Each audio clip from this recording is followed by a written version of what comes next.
Welcome to Innovation Pulse, your quick, no-nonsense update covering the latest in startups and entrepreneurship news.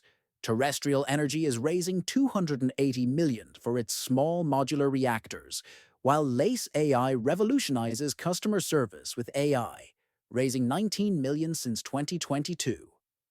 After this, we will dive deep into corporate lifecycle management and how organizations can sustain their vitality.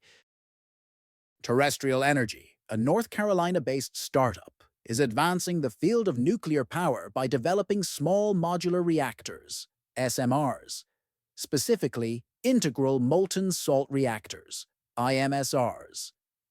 Following a merger with an acquisition company, Terrestrial Energy is poised to raise $280 million, building on its previous funding of $94 million. The company plans to list on Nasdaq under the symbol IMSR, highlighting its unique reactor technology. The IMSR employs a mix of uranium fuel and salts like lithium or sodium fluoride to both suspend the nuclear fuel and cool the reactor.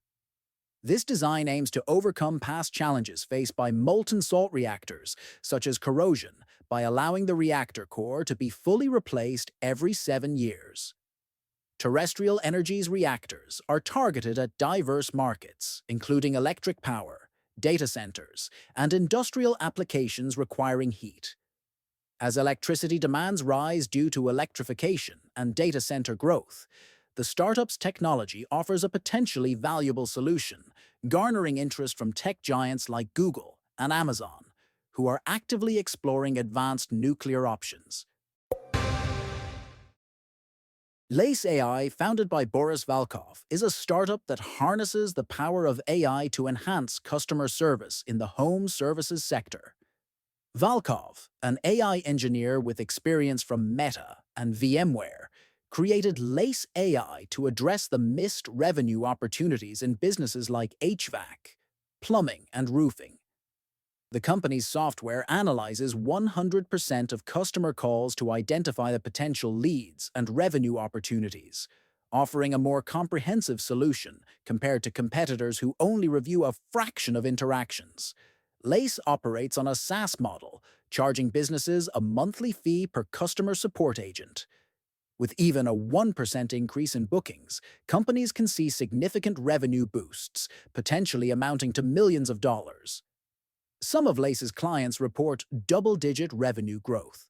Since its inception in early 2022, Lace has raised $19 million in funding, including a $14 million seed round, led by Beck Ventures. The startup plans to expand its team from 20 employees, leveraging its funding to further penetrate the market and improve its AI-driven solutions.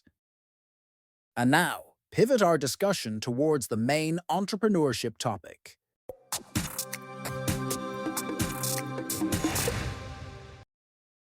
Welcome back, everyone. It's Donna here with another episode of Innovation Pulse. Last time, we walked through the early stages of the corporate lifecycle theory by Adizes with my co-host, Yakov. We explored how organizations emerge from mere ideas during courtship, struggle through infancy, and eventually reach that sweet spot called Priime. But what happens after an organization reaches its peak?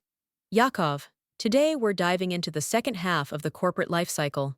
From Priime to, well, organizational death. Pretty cheerful stuff, right? Absolutely riveting dinner conversation material, Donna. But seriously, understanding the full life cycle is crucial for leaders. It's like getting a roadmap of potential pitfalls before you encounter them. And the fascinating thing about Dr. Adizes' model is that, unlike humans, organizations don't have to age and die. They can actually maintain their prime position indefinitely with the right leadership approach.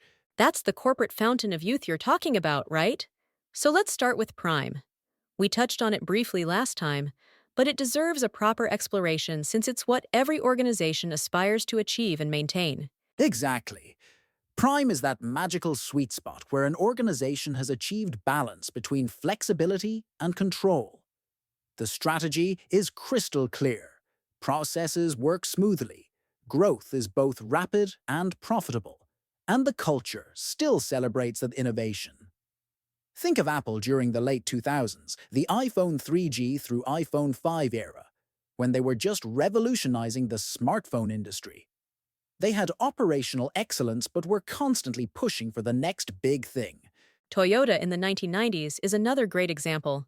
They had their legendary production system humming along perfectly, but they were also developing hybrid technology with the Prius, which completely changed the automotive landscape. Speaking of balance, this relates to the POEI management styles we discussed in our previous episode, right? How do those styles play out in prime organizations? Great point! In Prime, there's a beautiful harmony among all four management styles. The entrepreneurial, E style, keeps the organization future-focused and innovative. The producer, P style, ensures things get done and results are delivered. The administrator or organizer, O style, maintains necessary systems and processes. And the integrator, stand I style, keeps the team cohesive and aligned around a shared purpose. So, prime organizations have leaders who can flex between all four styles as needed? Exactly. Either they have a leadership team that collectively represents all four styles, or they have individual leaders who've developed versatility across all styles. The magic of Prime is that none of these styles dominates at the expense of others. There's a healthy tension that generates both stability and innovation. But we know most organizations don't stay in prime forever. What causes the slide into the next stage? Stability? And how do the management styles shift? The shift is usually subtle, which makes it dangerous. As organizations move into stability, the administrator O style starts to dominate. Systems and processes become more important than entrepreneurial risk-taking. The producer P style remains strong, but its focus narrows to short-term results rather than breakthrough achievements. Meanwhile, the entrepreneurial E style begins to diminish. Makes sense. So, stability isn't a total disaster yet. The company still looks healthy from the outside, but the early warning signs are there. Can you give us an example? Microsoft during its Windows 7 period is a perfect illustration. They were incredibly profitable, dominated the PC market, but they were noticeably slower at spotting emerging trends. They missed the boat on mobile, social media, and cloud computing initially. Their management style had become heavily administrative, O, and producer, P, focused, while their entrepreneurial, E, energy, had waned significantly. I can definitely see that pattern. And as we move into aristocracy, I imagine the management style balance shifts even further. Absolutely.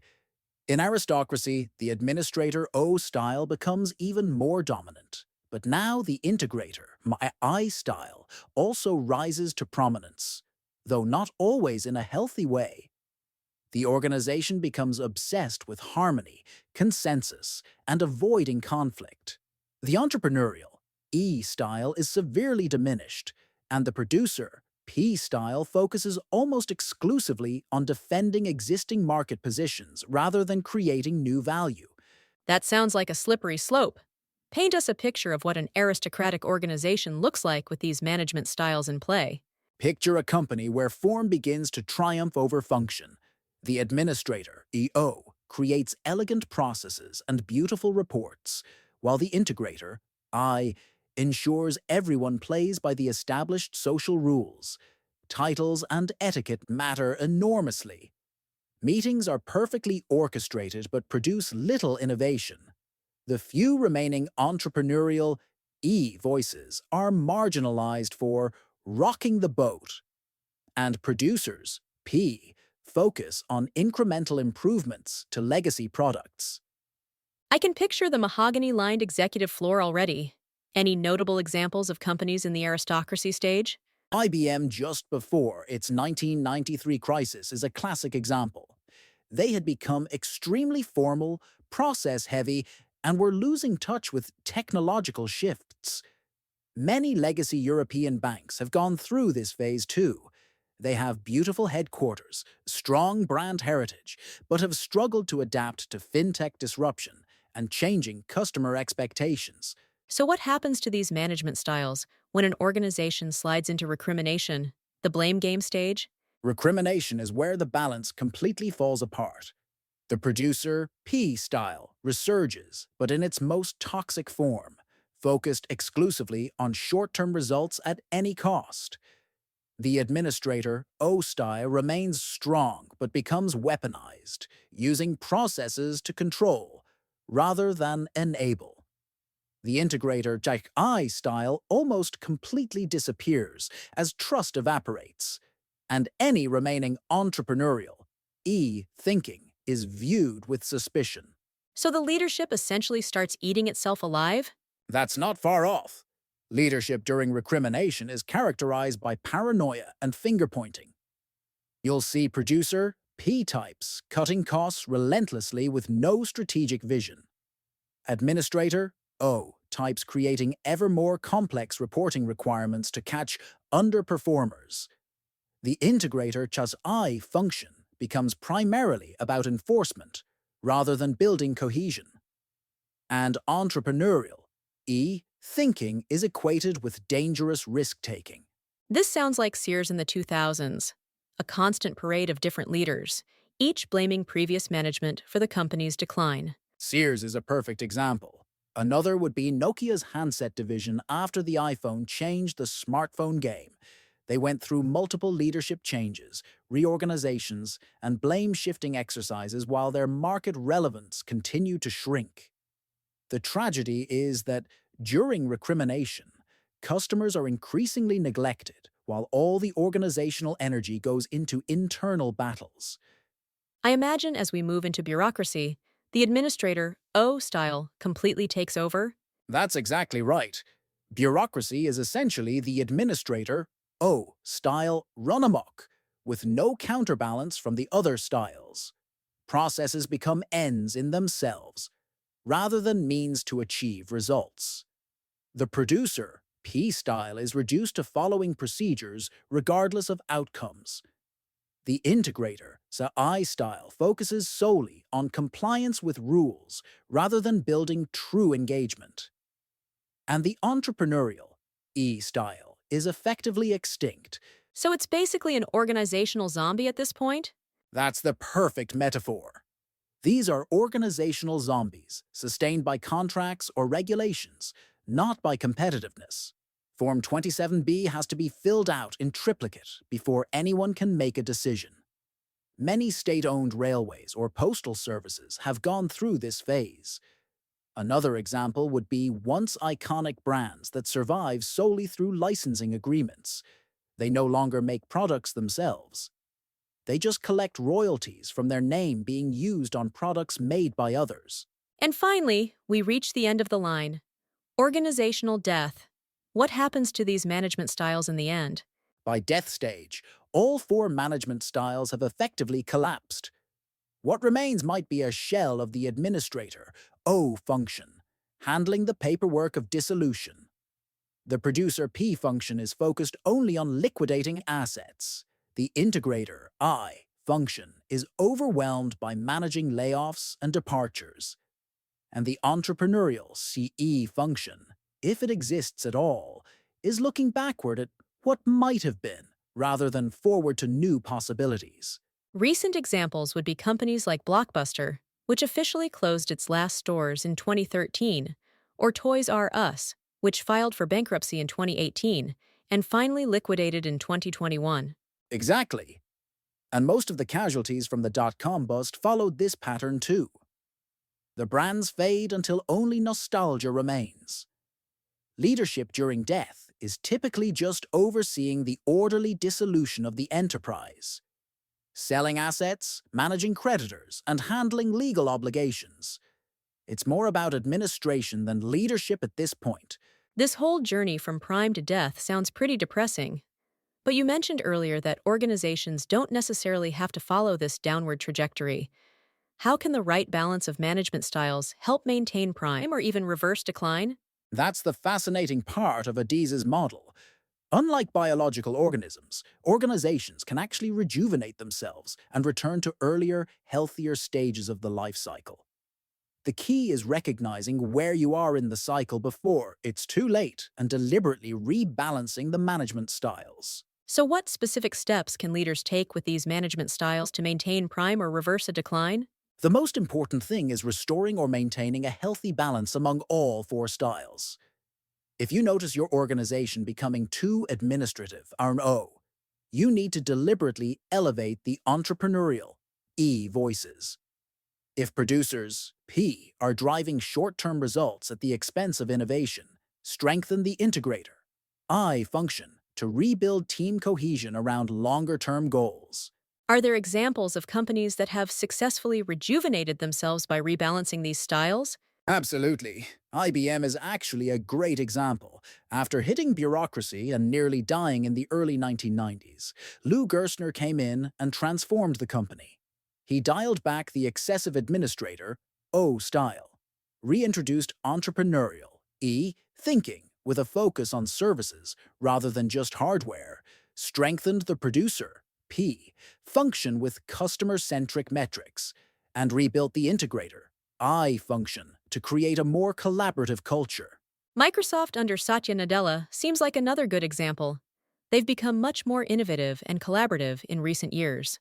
Precisely, Nadella brilliantly rebalanced Microsoft's management styles. He reduced the dominance of the administrator and producer styles that had prevailed under Ballmer's era. He dramatically elevated the entrepreneurial style by embracing cloud computing and open-source approaches. And he strengthened the integrator function by creating a growth mindset culture where collaboration trumps internal competition. So, the prescription for staying in prime, or returning to it, involves self awareness and deliberately managing the balance of these styles? Exactly. The most important leadership quality across the entire life cycle is self-awareness. Both personal self-awareness about your own preferred style and organizational self-awareness about which styles are dominant or lacking. Leaders need to honestly assess where their organization stands and deliberately nurture the styles that are underrepresented. If you could leave our listeners with one key insight about navigating the corporate life cycle with these management styles, what would it be? I'd say that the decline from Prime isn't inevitable if you're vigilant about style balance. Watch for early warning signs, like when Administrator voices consistently override entrepreneurial suggestions, or when Producer metrics focus exclusively on short-term results, or when Integrator functions prioritize harmony over healthy conflict. These are the canaries in the coal mine that signal your organization may be sliding from Prime toward stability. That's incredibly valuable advice, Yakov. Understanding these life cycle stages and their connection to management styles isn't just academic. It's practical knowledge that can help leaders extend their organization's prime and avoid the pitfalls of decline. Absolutely, Donna. And remember, every organization, no matter how successful, faces these challenges. The difference between those that endure and those that fade away is how their leaders respond to the predictable shifts in management style balance at each life cycle stage.